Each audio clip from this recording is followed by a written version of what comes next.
This nice San Francisco unit was just sold yesterday. It's a 2-bed, 2-bath, 820 square feet, pretty good finishes. Your kitchen even has a hood. The refrigerator is blending with the wall, and overall the unit looked pretty nice. I don't really have any complaints about it.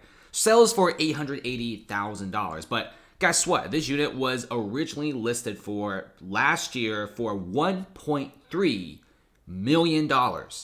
And they had a price cut down to $900,000. And then they also gave like a Thanksgiving special to drop it down to $880,000. Imagine listing a unit for $1.3 million and then selling it for a little under $900,000. That's like over a $400,000 loss for the developer. It's a brutal time to bring a new condo construction project in San Francisco. Now, you may be asking, it's probably new construction everywhere. Not really, guys, okay? If you go to places like Manhattan and look at their condo market, it's actually very good, right? I know people talk about how New York City real estate is down in the dumps, but realistically, New York City's condo projects, they actually sell. If you check out some of the new projects in Manhattan, a lot of these units already, as I'm talking, getting massive sales. And we're not even talking about the very expensive units. We're talking about like the cheaper units, the budget units. Many of them are all completely sold out. In fact, some of these units, if they just offer like a 5% discount, automatically somebody goes in and snaps it up. Look at some of these very, very nice new construction units in Manhattan. And a lot of these are extremely popular. I'm serious. I talked to some real estate agents and I used to play around with New York City real estate.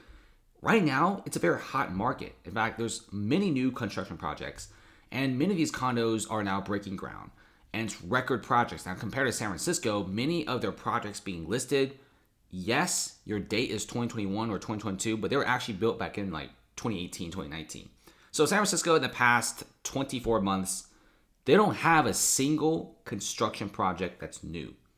All of them have been canceled, like Hayes Point, One Oak. Whereas places like Manhattan, they're still going very, very strong in terms of condos, and they're still making these buildings like there's no tomorrow. And check this out. The overall building is pretty nice. It's a boutique condo, 311 Groove Street. Starts at $700,000 to $1.25 million. It's a pretty nice building, honestly. You know, it's boutique. And a lot of times these units do sell out because people do like these smaller condos. Makes you feel a little bit better. Almost makes you feel like you're in a house, but not really.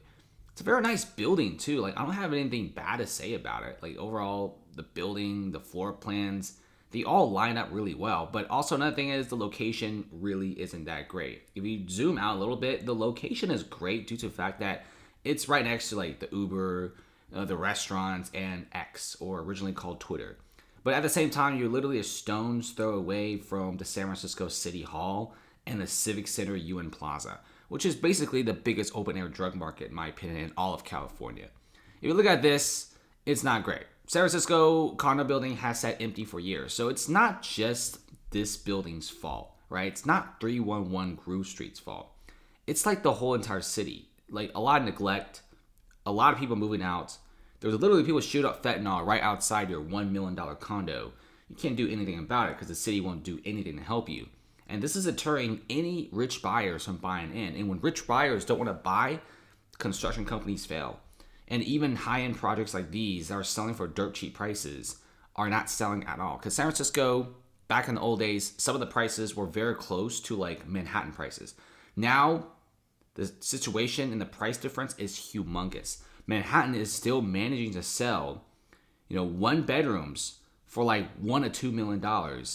But now San Francisco sells 2 bedrooms for under $1 million. And that just shows you what's going on in the real estate situation. Prices will continue to go lower. Like I said, even 1554 Market Street, this is not a boutique project. This is a massive project. And the investor who owns this building, they have not sold a single unit, which is tragic. And by the way, this is right next to the Civic Center, which, by the way, the Civic Center before the pandemic wasn't even that bad. In fact, it had a lot of tech workers walking around. It was mostly after the pandemic. A lot of the people from the Tenderloin just moved into the Civic District and then moved into a lot of the marketplace areas. And now at night when you walk through Market Street to like your IKEA or to your condo building that you just spent like $1 million on, you're going to be walking through a lot of tents, a lot of homelessness, and a lot of drug use. And there's obviously a big open air drug market. And it's actually insane. to see like San Francisco literally not caring about this. And the whole entire situation is San Francisco is about to just run itself to the ground at this point. There's no tourism, bad press is everywhere, and there's so many better places to spend your money. If you're going to be paying almost $1 million for real estate, there's so many better cities in America that you could spend like $880,000 on. You don't have to buy it in San Francisco. So that's what's going on, guys. This is exactly what's going on. Many of these condo projects cannot survive, and whole entire buildings can't sell a single unit. In fact, this massive building has sat empty for years, and it may finally just become rentals.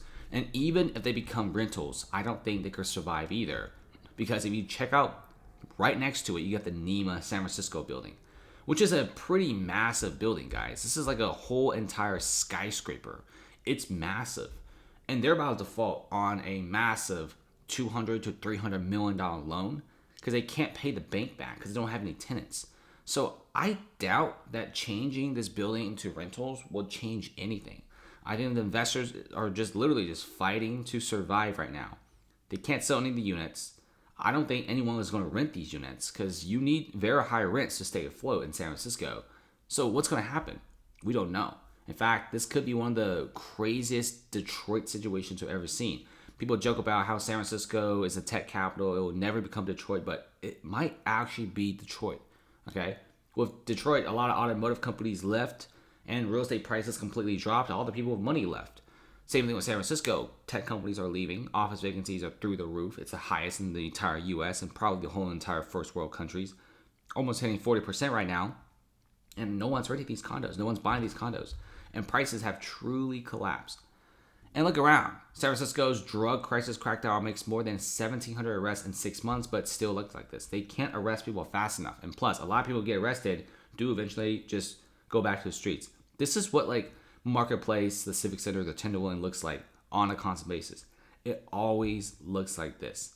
And I don't really think wealthy buyers will want to buy $1 million real estate in a location that looks like this all the time. And especially how the city generally doesn't care. I mean, they even blame capitalism for a lot of this stuff, which really doesn't make any sense. Like, if you want real estate prices to go up, if you want people to come back, if you want companies to stay here, you're going to have to fix up the streets and do some extremely drastic changes. Definitely got to pull like an APEC type change. I mean, they can clean things up, just like what they've shown in APEC, but they just kind of choose not to. But let's see what happens, right? Because a lot of these buildings are actually going bankrupt, and they just finished building. And now, many of the new developers who initially want to break ground in San Francisco are now leaving for other cities. And before guys leave, definitely check out the private Discord server, guys. Patreon link below for some awesome trades. We're trading live every single day, and one of our traders this week literally made 8 total signals, and the majority of them hit. 87.5% win rate. The only one that didn't win was Microsoft 390 calls, but one of the best games was Tesla calls, 123%. Trade with us, guys. Make some money with us. We're having a very, very good time. See you guys later.